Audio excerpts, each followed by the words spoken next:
Already, 45 cases have been reported in China. China's deadly, never-seen-before coronavirus has now been found in 4 other countries, including the United States. The coronavirus is looking more and more like a global pandemic. Across the country, over 100 confirmed cases. New York, California, Illinois, and Connecticut all ordering non-essential employees to stay home. The U.S. has surpassed China with over 80,000 since the start of the outbreak. More Americans are falling ill every day, and communities are taking new communities.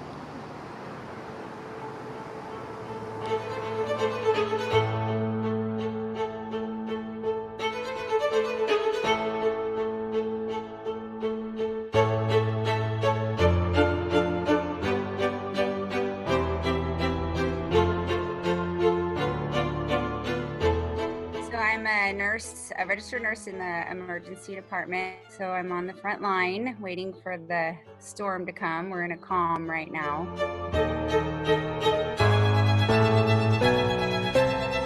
I mean, it's kind of been changing every day. Like every day there's a new measure that like Trader Joe's is taking. I think if ever we had an answer to the question is, why are we learning this stuff? I think we have an answer now. So this is clearly understanding genetics, understanding the genome, understanding viruses, immune systems. One of our farmers markets that we attend has been totally closed. So we've had to kind of scramble to find out where else to sell our product.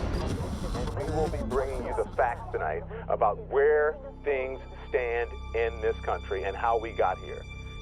We've been preparing for this for weeks and weeks as we've seen the devastation in New York and as it's come closer across the country. So we've set up outside tents for triage. We have we call a clean and a dirty area depending on symptoms. It started out with only letting like 20 to 25 people in the store at a time. If you come up to the register, you have to stand like 6 feet away from every register. Starting like last week, they started rolling out plexiglass. So now they're putting plexiglass in front of the registers. All the vendors have been spread like 12 feet apart. Vendors are required to wear masks now. Gloves are offered to shoppers and vendors. You know, a lot of what a teacher does every day is check in with students, and being able to check in with them and ask them if there's something distracting them or if they're stuck or they need help. That's really hard to do in an online setting. Scary thing right now is that anyone could be carrying this virus, as we're learning. So we've had a few people slip through what we call is the clean area triage, and turns out they actually have tested positive for COVID. You know, if one person in our store comes in contact with it, then we're all at risk because we all are working together. We're waiting for better testing to come our way. It's been down to 2 to 3 days now, but we just don't have the tests in general. We don't have enough to test the population. There are times of normalcy punctuated by times of just complete misunderstanding or confusion about how this is all going to end up. The weeks go on, more people are coming in wearing masks, they have gloves on, but there's some customers who don't have gloves, have masks, they just come into the store, they don't stay 6 feet away, people who aren't taking it super seriously yet. Going into work, I feel pretty safe, and at this point we have enough PPE, so I feel covered and protected.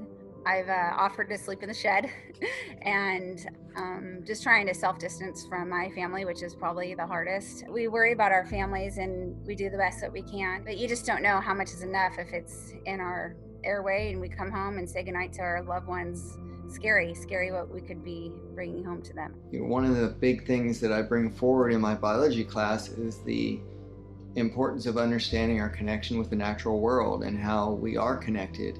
Well, virus, technically not alive, but it has a biological impact. We opened a farm stand. We just have it right at our house. The farm stand, local deliveries, our CSA, those have all gotten really big, and it's definitely making up for the loss of our one market that closed.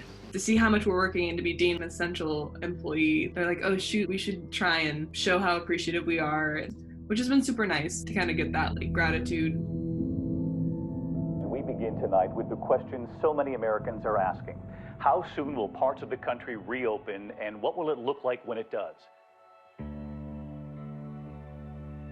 after this is all over and 3 years down the road, I hope that people realize that like no matter what differences or no matter what's going on, it's just important to like be together and support each other. This might be waking people up to our impact on the climate and how much we drive and use fossil fuels. The air quality is amazing. It's the best I've ever seen it anywhere. It's just gorgeous. I see that people have more time to observe. They're noticing more in their environment. They're having more time to make connections with the people around them. Seeing people outside with their families is amazing. I think that this wasn't just a coincidence, and life is super busy, and we don't have time to slow down, or we don't make the time to slow down. The freedoms that we're so used to, that we probably take for granted, people are probably going to be a lot more grateful for those things. Embrace it, take lots of deep breaths, go on lots of walks, keep your 6 feet, and just enjoy the sunshine while we can.